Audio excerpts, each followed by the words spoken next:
What's going on, everybody? So today is Wednesday, August 26th. It's near 12:45 Eastern, and we're going to cover a few things today. There are 8 things to be really good at golf. 1, we got our body, fitness, stability, mobility, flexibility, strength, power. We've got our course strategy, how intelligent we play the course. Should I hit a 3-iron or should I hit a driver on a par 5 that I can't reach in 2, that there's trouble down there?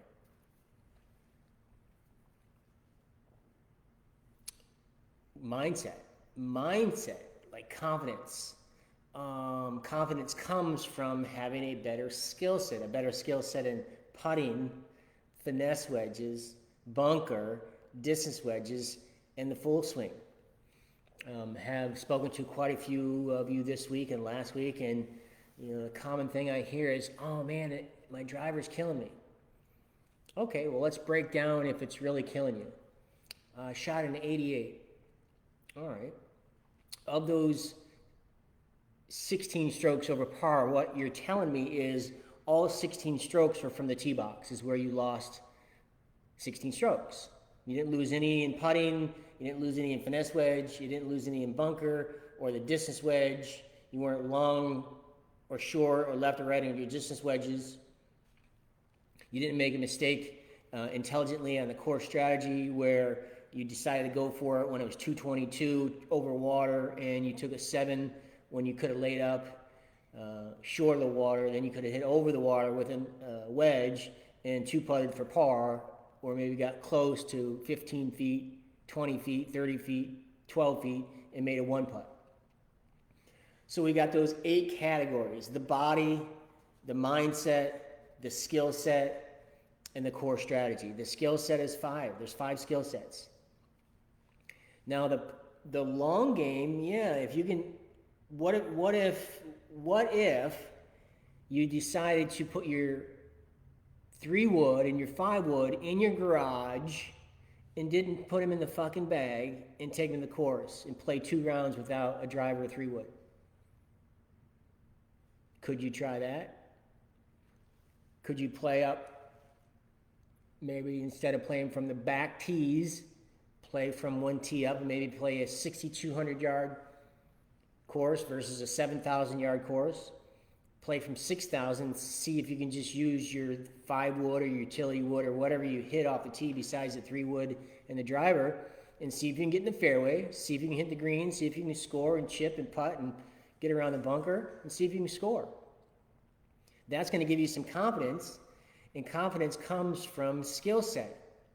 So if you know that if you can get it close to like 5 or 8 feet or 10 feet and you can make that putt, well, that's confidence.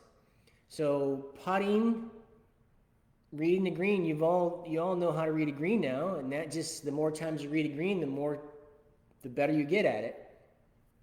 The yardstick, can you at least at a bare minimum roll 1 ball across that yardstick 5 times in a row without it falling off? If you can, well, you've hit your line. If you can get to 10, well, that means you're really, really good. Can you do the 6-foot ladder drill out to 30 feet or 42 feet or 48 feet or even at the 60 feet? Can you do it 1 time through in 30 minutes? Can you successfully pass the 6-foot ladder drill?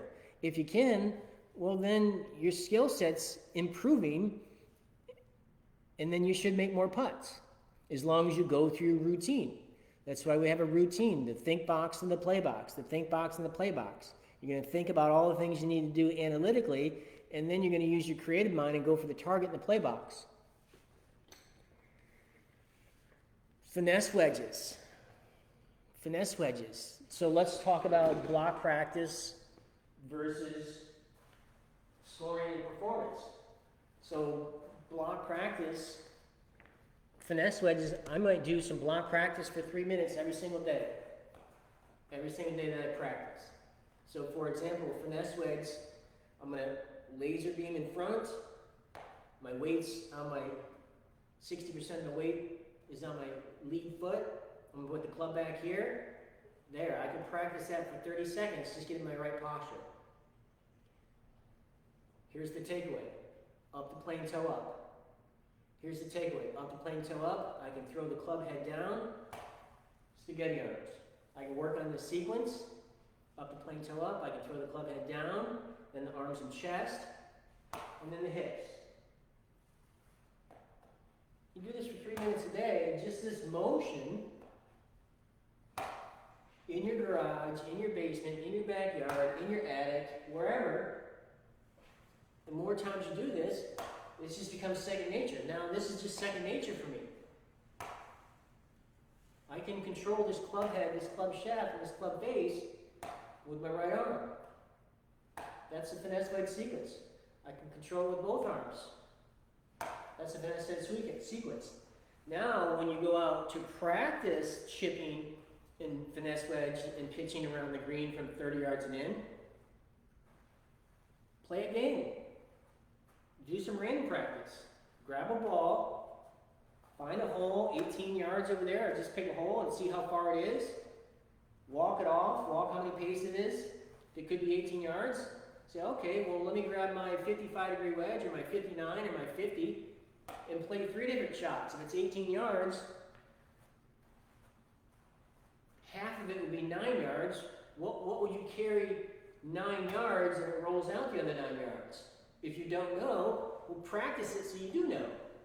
Which wedge would you do that with? So take one ball, try and land it 9 yards and roll it out 9 yards. Grab your putter, and then putt it in and get it in. See if you can get it in 2 strokes. That would say par. See if you can get it to land 5 yards and roll out the other 13. And then see if you can get it to carry 15 yards, stop and roll out the other 3 yards, and see which club you have better control with and more confidence with, and whatever you have more control and confidence with, well then use that one until you can practice the other 2. So in the finesse wedges, you're going to have ones where you want to carry it a total of 18 yards, and you're going to want to make sure that the other option is to let it get to 18 yards to the hole. So you have carry distance, 18 yards. Can you take a club and grab a towel and place a towel out there somewhere in the distance and measure off 8 yards, 13 yards, 15 yards, 25 yards. Let's say it's 21 yards. Can you take 3 balls, go through your routine, and hit that ball 21 yards, and it carries and lands on a 3x3 towel? If you can do that 1 out of 3 times, that's pretty good. If you can do it 2 out of 3 times, it's really good. And if you can do it 3 out of 3 times, you're really, really good. That's called distance control. Distance control with your finesse wedges. So now, a lot of you guys are having a hard time with a full swing, and I keep preaching and talking about the best full swing series, part 1, 2, and 3. Part 1, 2, and 3. Because part 1, all I'm doing here is my right side, my trail side for right-handed golfers and left-handed golfers, the trail side is lower, and all I'm going to do is turn my shoulders 45 degrees, or just pull it back behind my head, or just pull my scalp back 3 inches, whatever term you want to be familiar with, that's the first move. Now if I put a club in my hand and I do the exact same move, look there, that's the finesse wedge right there.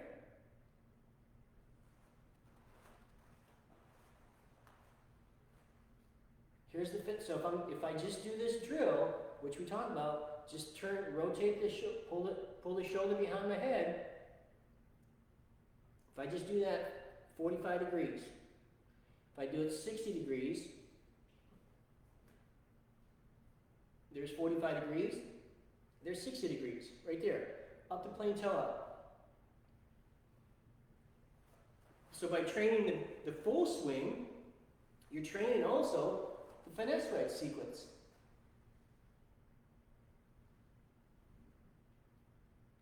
There is no reaching, moving of the arms.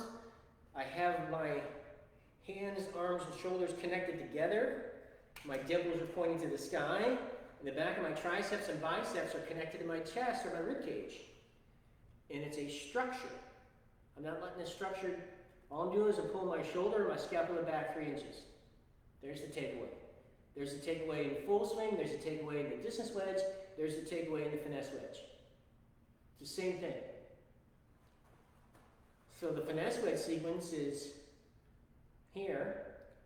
You're going to have a little bit of a cock in your wrist. So there it is. So I want to have some nice momentum downward. If there's no wrist hinge, it's hard to start that club head down. So we're going to slightly cock the wrist. Now I've got energy in this power accumulator number 2 to be able to just throw the club head down in that sequence. So you notice how when I stop the club head down and then I let my arms and chest, it just clips the grass perfectly. Just clips the grass perfectly. That's a finesse wedge sequence. So I'm just clipping the grass. Well, when we get to the best full swing series part 3, I talk about taking your left arm and pulling straight down and trying hitting your knee. And as you can see, my left arm is it's not angled out, it's angled inward. This is straight down, and this is inward. So when I take it back, up and in, there I am, there's my backswing. My arm is angled backwards. I want to pull straight down. I want to pull straight down and try and hit my inner thigh. But I cannot hit my inner thigh because my shoulders are 4, 5, 6, 8 inches away from my knees. So that same motion that I was doing with the finesse wedge sequence where I'm just clipping the grass, just clipping the grass, just clipping the grass. I'm doing the same thing here where I pull straight down and I clip the grass. Now there's more acceleration, there's more velocity, which allows me to have a fuller finish. So the best full swing series, I'm teaching you exactly how the body moves together. So the shoulders, the torso, we look at, everybody did the fitness evaluation. Put my feet, knees together, I put a club behind here, and all I wanted to do is just turn your torso without moving your lower body. Just to see how much torso rotation you had in your body. Some of you could barely get to here. Some of you could get all the way to here. This is good mobility. This is good flexibility right through here. Okay? So now all I'm doing on a vertical plane is I'm turning my torso around my spine. And then I get the gall posture, and then I don't want to move. So here, I'm moving my upper body and everything together, upper and lower together. But when I do this drill, I don't want to move my lower body. All I'm going to do is move my shoulder, rotate my shoulders around my spine, and allow my head to move with it. My head is connected to my spine. I want it to move naturally. I don't want to hold my head back, any of that stuff. I just want a slight tilt because my right hand's going to be lower on the shaft. And so all I'm doing is just right there. About a 45-degree turn. That's how you start the backswing. Now there's my arms, there's no extension of the arms, they're not straight. Just moving the shoulder and the torso one piece at a time. Okay? Then I extend out I just put my club here, straight down, slightly cocked, connected to my chest. All I'm going to do is move my shoulders 45 degrees. Right now I'm at the 7 o'clock position with the left arm, 7:30. So here's the 7:30 distance wedge swing, right there. It's basically just turning the shoulder 45 or 60 degrees. There it is. There's the 7 o'clock distance wedge swing. So the posture for this, the setup for this, I'm going to have a little bit of my weight leaning forward. I'm not going to use a lot of lower body, just like in this drill that we're doing. There's not a lot of lower body movement. It's just the lower body stable, and I'm turning my upper body and keeping my lower body in stability. Huh. Somebody's here.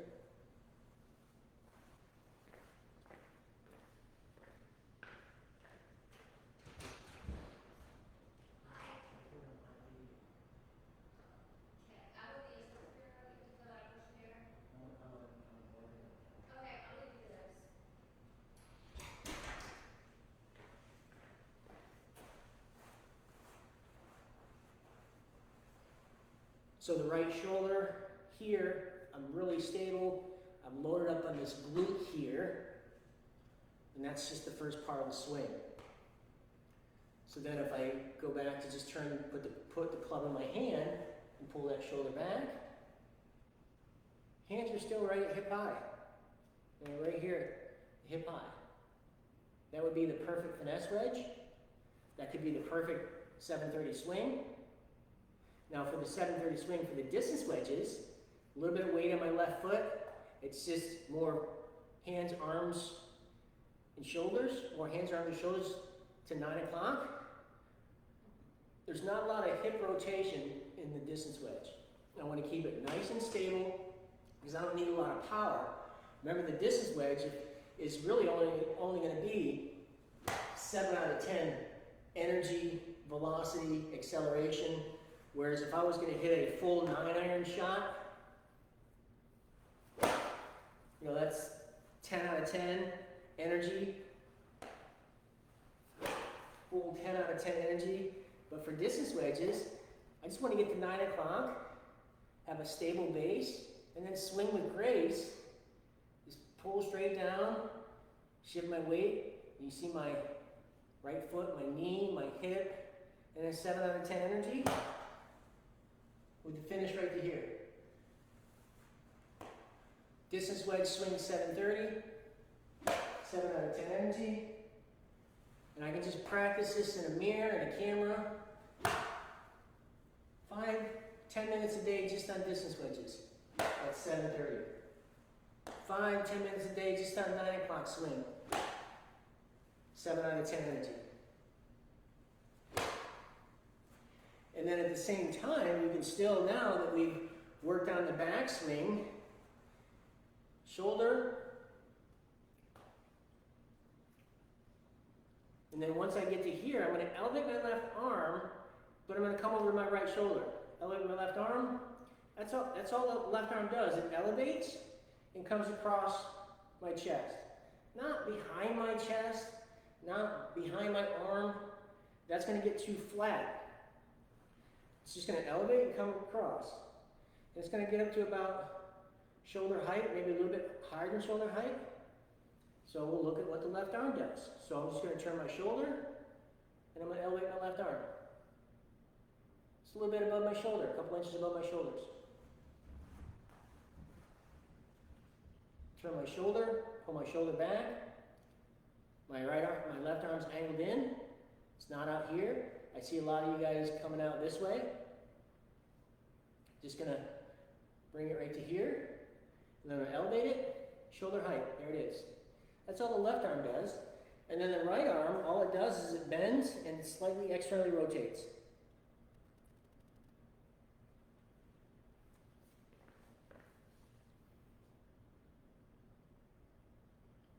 Hey, what's up, Jason? Hey, what's up, Mark?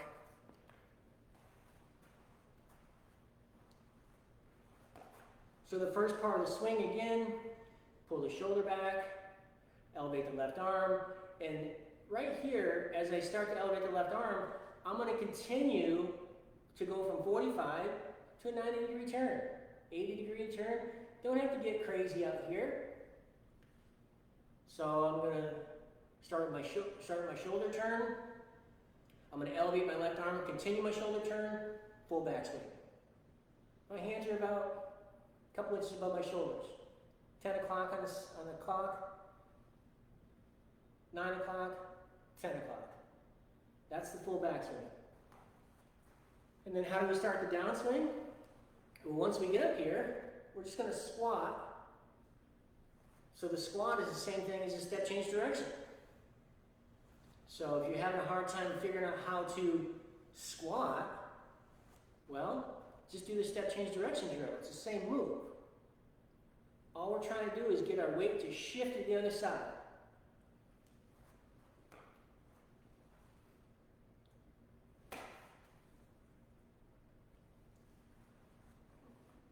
So squat to square. Squat to square. When I squat to square, since my left arm is elevated straight up here, and you got to be careful, if you get out here, it's impossible to come down. If you're back here, the only place you can go is out first. If you go out first, you're screwed as far as the sequence, the path, cutting across the ball. And if we're looking down here, and the back of the ball is 3 o'clock, you're going to cut at 3 o'clock, and you're going to hit at 2:30 or 1 o'clock when you need to be coming at the 4:30 spot of the ball.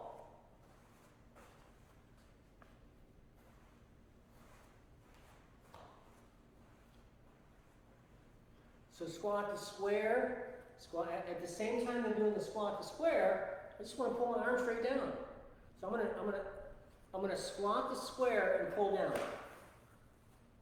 Take my weight forward. Squat to square and pull down my arm. And what's this do? It forces my right elbow right into my side here.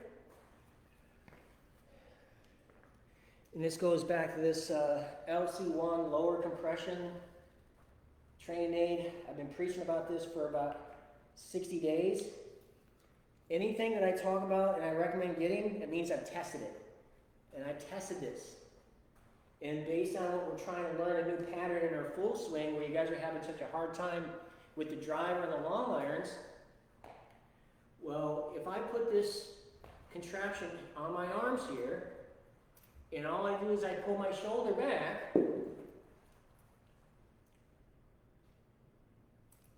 my dimples are in the air, my elbows are close together. A lot of the time you get your elbows away from your body.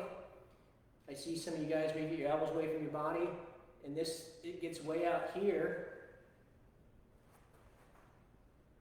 This internally rotates versus externally rotate. We want to take this forearm and externally rotate it, not internally. Internal is the death of all bad golf shots. Internally rotating this forearm is the death of all it's death when it comes to bad golf shots. This thing will help make sure that when you get back here, that you don't do this, where you get your arm way up here. Now if I do an external rotation, look what happens to my elbow. So here's your backswing. What happens if I just externally rotate my arm? It brings this elbow right back into play. So external rotation of the right forearm, or your trail forearm, is externally rotating. When I externally rotate, it forces my elbow to come closer to my body.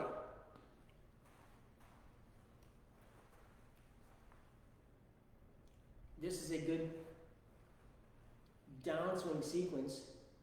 Getting the elbow close to your body. I got my forearm right on plane, meaning right on plane because it's going to come right in at the back of the ball here, versus internal rotation. Internal rotation is cutting across the ball this way versus coming in underneath it from inside out, hitting the ball.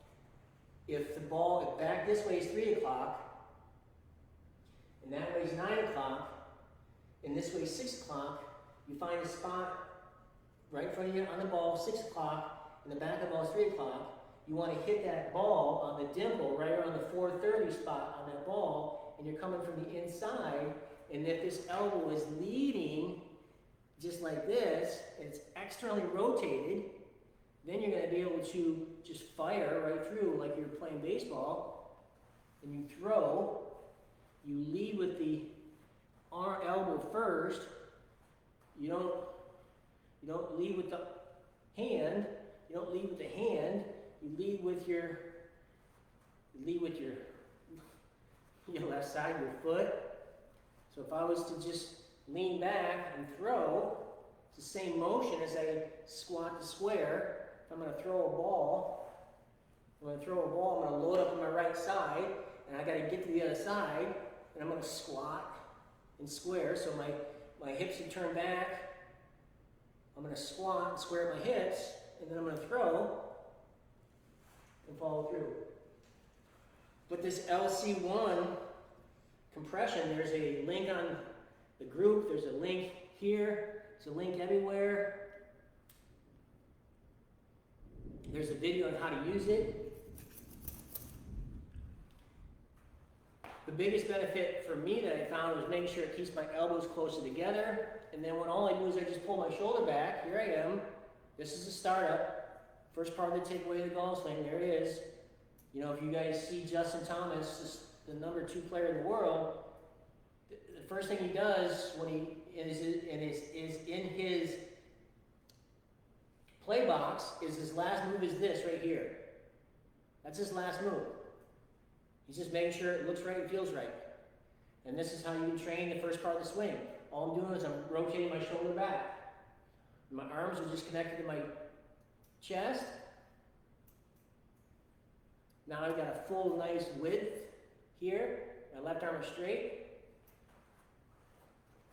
And then I would just elevate my left arm. Notice how it keeps my arms perfectly together here. Then when I pull down, notice how my elbow, notice how when I pull down, I fire my elbow. You're supposed to hear this click. You're supposed to hear this click. Oh wow, look at that. Oh, look at that impact right there. Impact right there. Impact right there. Practice slow motion what the impact looks like and feels like. Look at that. All my weight's on my front foot. Oh, look at that. All my weight's on my front foot. It's up here.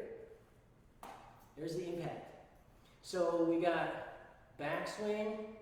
We got start down, squat to square. I can pull down, and then I post up, and I'm posting up and turning my hips. I'm posting up and turning my hips. I'm turning my knee and my hips, and the torso and the shoulders and arms are trailing behind, and then I'm going to release. Look at this magical device right here. This right here, this structure, it's perfect. Right there. I can practice the release right there.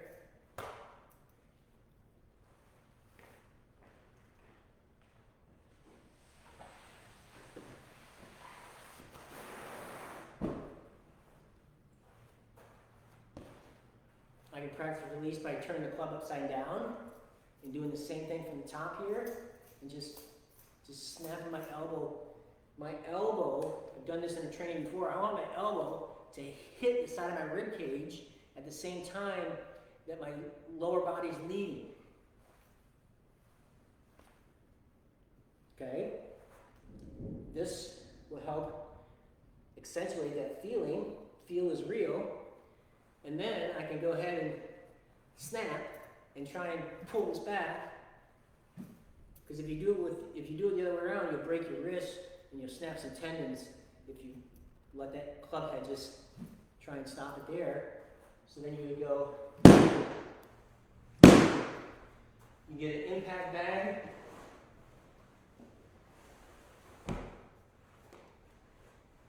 So now I've got slow back, good backswing, load it up, pull down.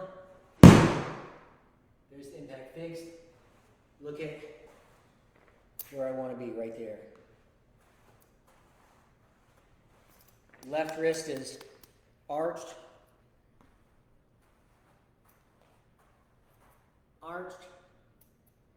uncocked and arched. Club face is perfectly squared impact.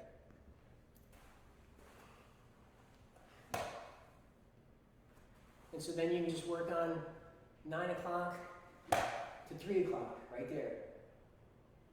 9 o'clock backswing, 3 o'clock follow through, just to practice that impact, trying to smash the crap out of the ball. You're trying to release, you're trying to take all this stored up energy that you have in number 2 and release it. You want to release it. You want to release it. You want to snap. You want to release. I see a lot of people swinging really, really hard and they're not getting any distance because they're not releasing at the back of the ball. I want to snap as hard as I can. I want to fire all this stored up energy. I've cocked it, I want to uncock it. I've turned it, and I want to roll it through.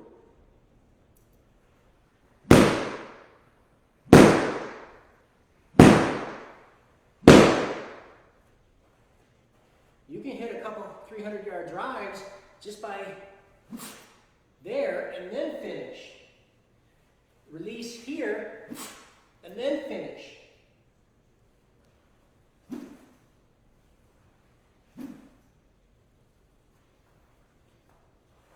So we got the backswing, we got the start of the downswing, squat the square, we got post up and turn, we got the release, and we just got to follow through. And the follow through drills, you know, we can do Excalibur sword number 1. We talked about impact fixed position. This is where I want to be at impact with that LC1. You can see my elbows are fully connected here. I want this elbow here, and this is at impact. This full structure. My hands are on your shoulder, the structure. Club shaft is angled, good ball flight. So this is impact fixed. This is what it looks like, it feels like impact. So from here, pretend that this club is Excalibur sword, and you gotta pull it out of the ground. It's stuck in there, and you gotta pull it. You gotta thrust it like it's difficult. Like you gotta pull it out like it's 20 pounds, and just pull it out. Do 5 of these, and just now you can see the force that I'm pulling out. It's forcing everything to rotate and turn, and I post it up on my left leg, fully balanced. Let's address balance. I see some of you losing your balance. Well, here's a great drill. Take your stance and posture, and then I'm going to lift my toes off the ground, but I'm going to dig my balls of my feet into the ground. So my toes are up.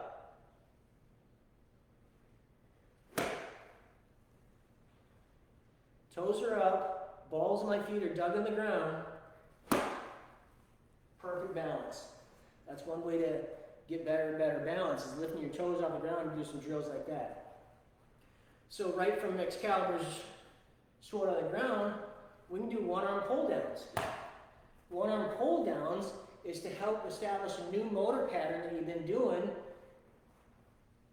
to pull down as opposed to going out first. So many people go out first and they think they're coming down first. They go just like this and they think they're going down. That's out. Down is practice your backswing more vertical. Jocelyn Thomas, Dustin Johnson, more vertical, and then just pull straight down. I clip the grass perfectly. Pull straight down. I clip the grass perfectly. Here, pull down. The more times you pull down, the better you're going to build a new motor pattern. And then you can continue driving out with your right shoulder, and then forward with your right shoulder, and your head stays back. But I'm pulling down. See, I'm pulling down. My body's still backwards. I'm pulling down. My head's still backwards. Then it gets forward. I'm pulling down, and then out, and then forward. Down, out, and forward. And the reason I want to pull down is because when we go out, we're going out that way. Out this way on an angle. That's out. This would be 10:30, 10 o'clock. and we're coming at the 430 line, if you enter the ball at the 430 line, you're going to exit on the 1030 line. So if I come down and I go out, I'm going to swing out towards there. And by doing that, the ball will go dead straight. The face is square. So if I demonstrate here, as you can see, I got one ball. I do not hit a lot of balls. I just trained my body and my brain the proper sequence. And if you guys continue to do this, part 1, part 2, and part 3, if you relive this training, if you do all the trainings that I've done, and you can slowly build a full, perfect golf swing for you and your body of how it's designed. And if you're unable to do certain movements, get back at the stretching protocol. So if we look, the back of this ball, we'll call 3 o'clock. Me facing the ball is 6 o'clock. Half of that is 4:30. If I hit the ball at 3 o'clock, it goes left.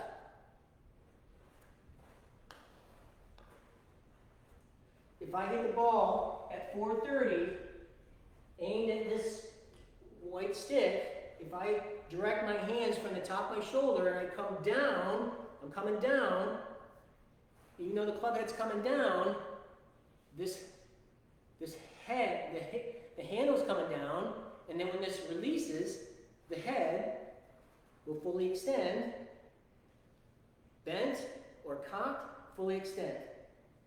So then, if I swing at the 430 line, the ball should go dead straight. The ball went dead straight.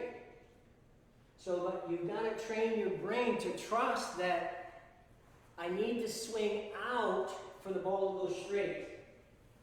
But the first move has to be down. The first move has to be down. So swing down, then out. And visually, you can put a alignment stick. So here, so this represents the target line. This represents cross line, where I want to swing the club. I want to direct the club head at the back of the ball at the 430, not directly behind the ball at 3 o'clock. So I'll take another practice swing to make sure I know what I'm doing. Okay, that's what I want to do. I'm going to look at the 430 line of the ball.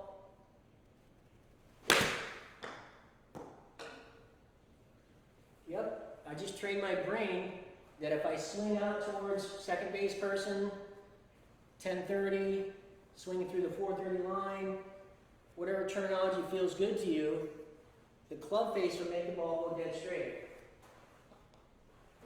Now if I swing straight down the target line and the back of the ball's going to go left, and a lot of you guys are pulling the ball left, or you're slicing across it, you're coming down on it, and it's cutting across the ball, and you have this big banana slice or pull hook. The best way to get rid of this is, as James Padgett was doing last night in the video he shared in the group, he was just doing this slow motion. This is the first part of the swing. Then he was doing here, and then he was squatting and squaring, and then he got to here, and then he left his weight back here. So squat to square, post up and turn, and then get your weight to the other side. That looks like a good call posture. My energy, my chest is all down the line. And if you want to get more distance and more control, go even a little bit further.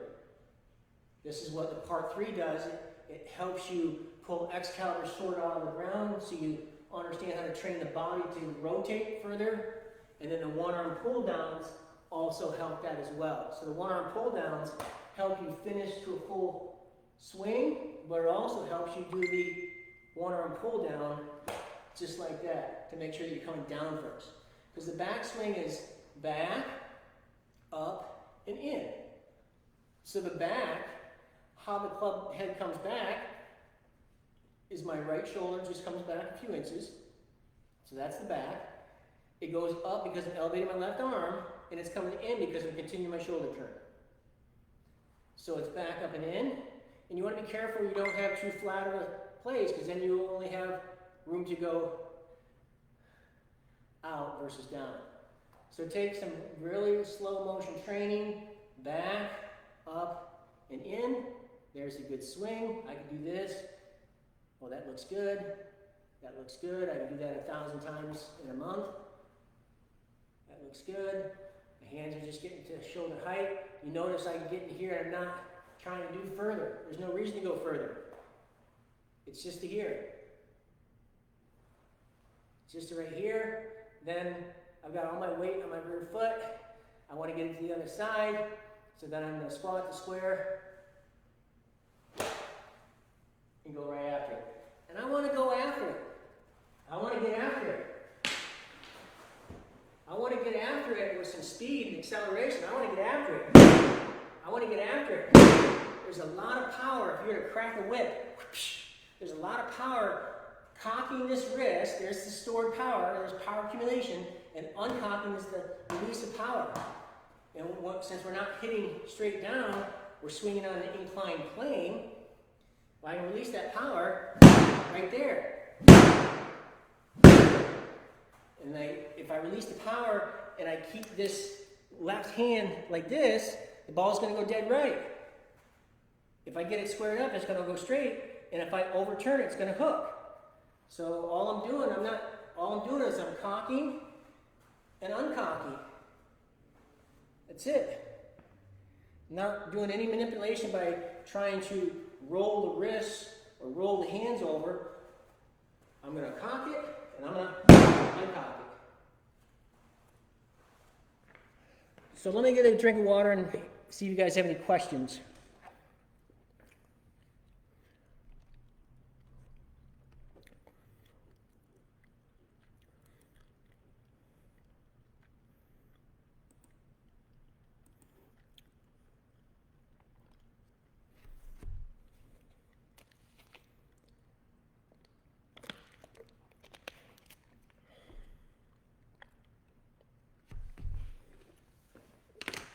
Okay.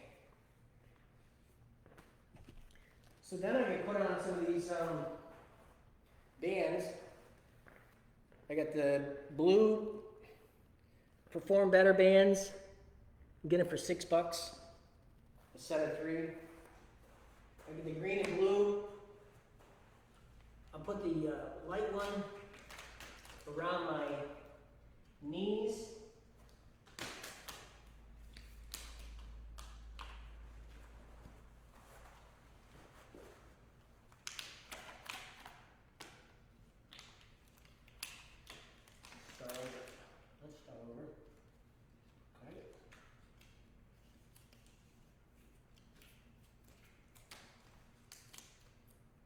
Cool. I'll put the blue around my ankles.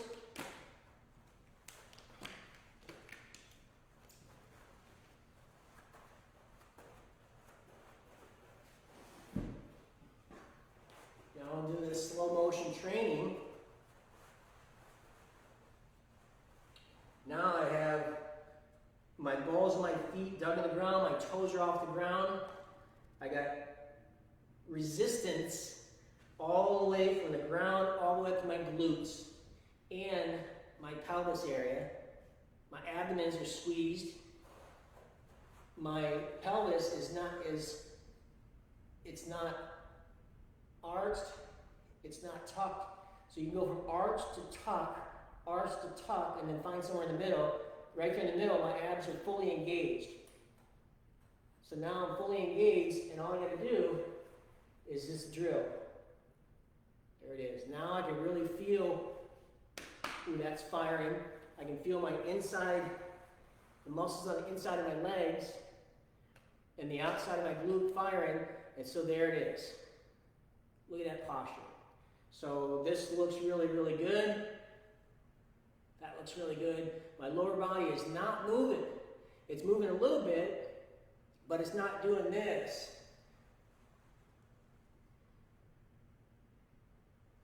There's the first part of the swing. Then I can put this club's too long.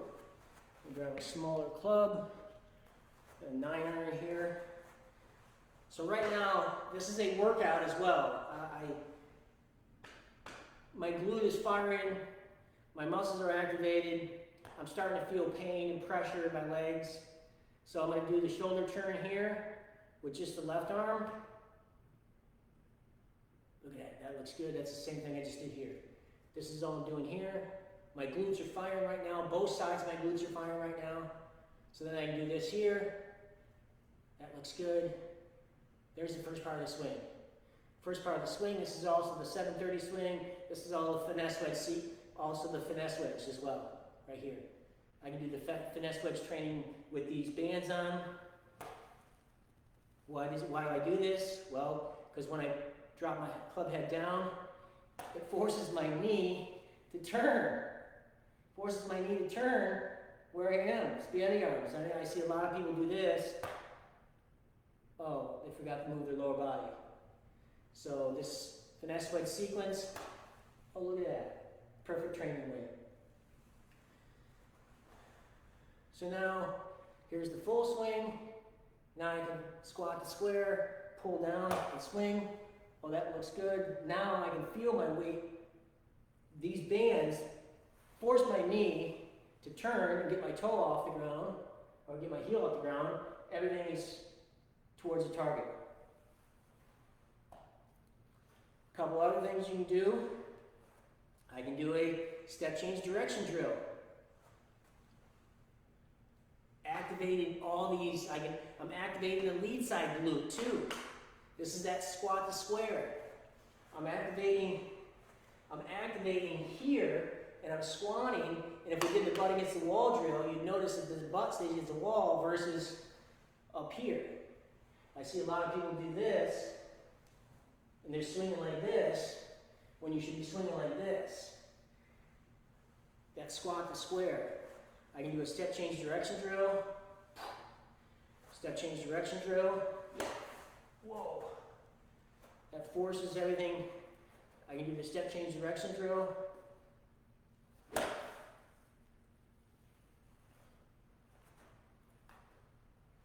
I can get a really wide stance here, and then I can squat to square, and that forces everything to turn.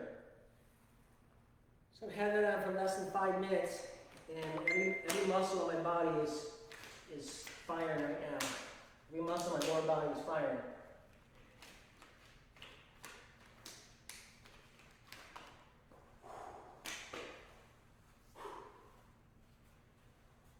So, a couple bands.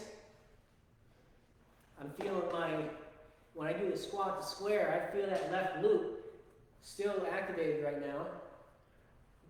So now I can do one step change direction drill. Yep. I can do a pull down and squat to square. I can do these pump drills. 1, 2, 3, 4. Pump 1, swing. 1, 2. Notice how stable my lower body is. If this is the backswing, this leg is not bending, this knee's not sliding out. It's fully stabilized because I have all the weight on the inside of this foot and all the weight on the inside of the left foot. And now I'm using my ground forces and I'm pushing off from the right as I'm driving to the left. And another thing to have in the back of your mind is from the top here, I want to drive this handle to the ball of my left foot. So when I'm doing the squat to square, I want to drive the weight to my ball of my left foot.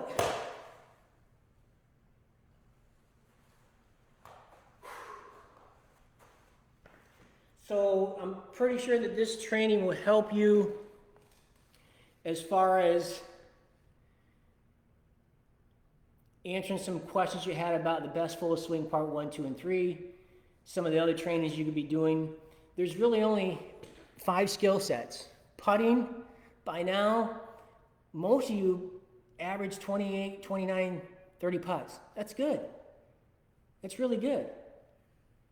If you want to get really great, well then just master the yardstick and do the speed 6-foot ladder drill.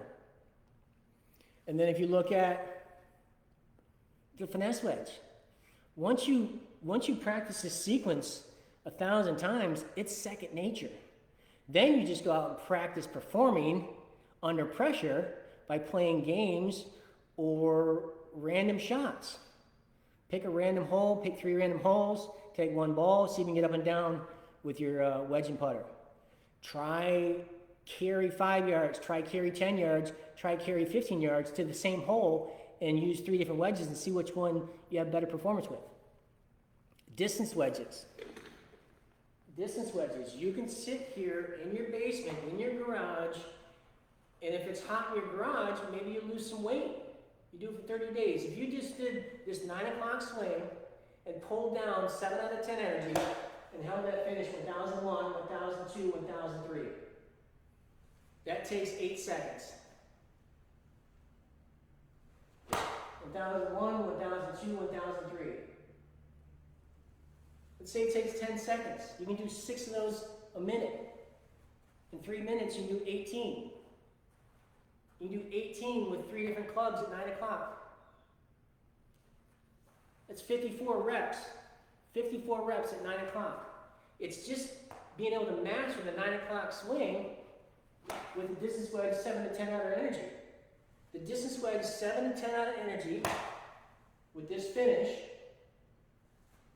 Once you master that, then go grab 10 balls and hit your 9-iron, your pitching wedge, your sand wedge, your gap wedge, your lob wedge, and find out what the number was with those 10 balls. Only use the ones that you hit the sweet spot. So if you hit 7 out of 10 good shots, what is the average of those 7 shots with your pitching wedge? Now you have a known number on all your clubs from 9-iron down to your lob wedge at 9 o'clock. Then you master this 7:30 swing. We just showed you how to master the backswing. Pull my shoulder. We just showed you how to do this. Rep after rep. Don't do it this fast, but this rep after rep after rep after rep. Well, now I'm just going to put a club in my hand and hover it above the ground. Rep. Rep. Rep. There's my finesse wedge. There's my finesse wedge sequence.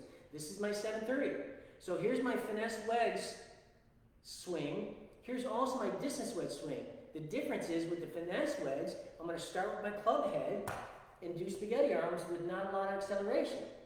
With my distance wedge, I'm going to start with my lower body, but I'm going to swing 7 out of 10 energy with a full finish, with the arms extended. It's not the spaghetti arms. This is finesse wedge. Here's finesse wedge. But the 7:30 distance wedge, from here, there's not a lot of shoulder turn.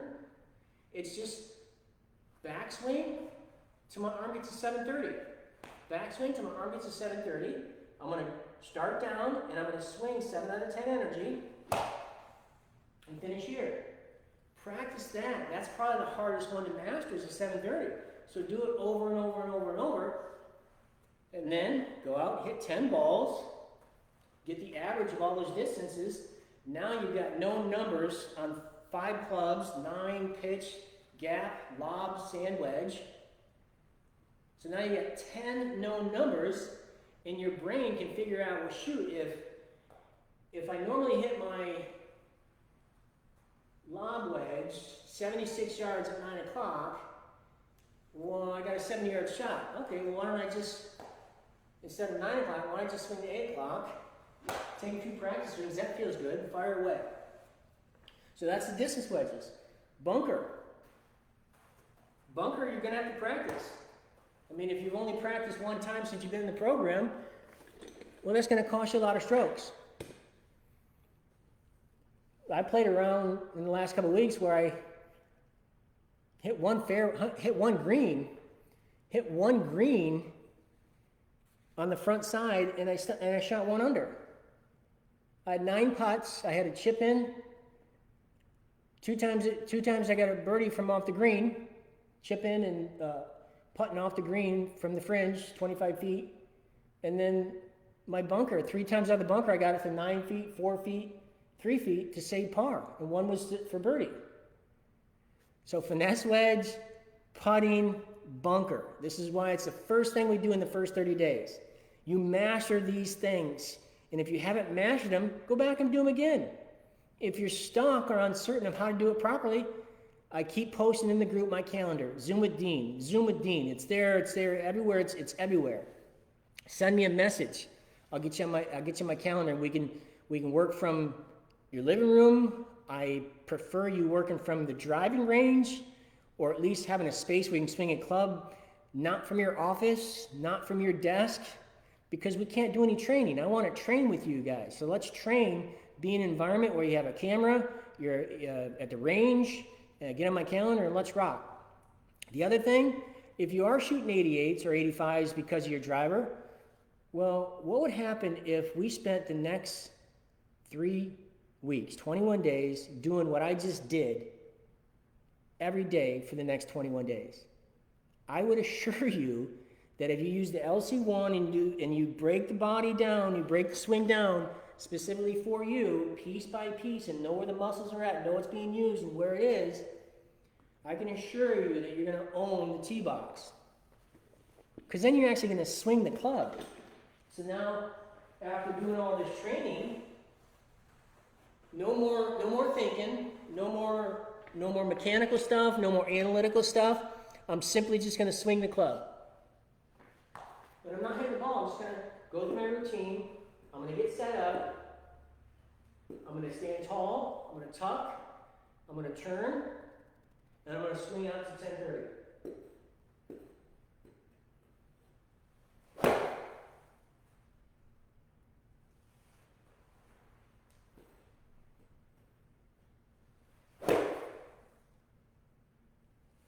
That felt good. So, you can go to the range, grab 36 balls, and play your home course right from the tee box.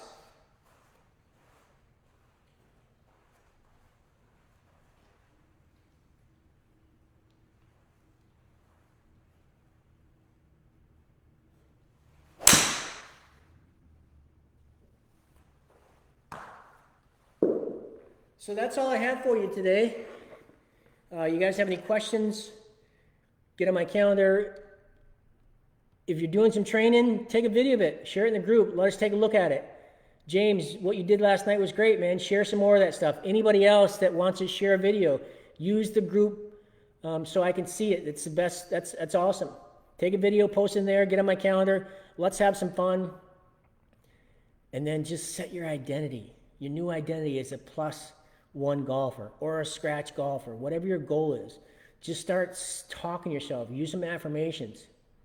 You know, have a correct, powerful, repeating golf swing that works best under tournament pressure in front of very large crowds. And consider the best putter in the world. And believe it, and feel it, and see it. And let your mind bring your skill set to you. You guys have it all in you. All of you guys have this potential in you. It's you're going to have to do a little bit more work. And you might have fallen off the track or something. That's okay. I'm here with you for the next however long, you know. You can stay in the group as long as you want. Just do the work, get on my calendar, ask for help when you're stuck, and go out there and have a lot of fun. I'll talk to you guys soon.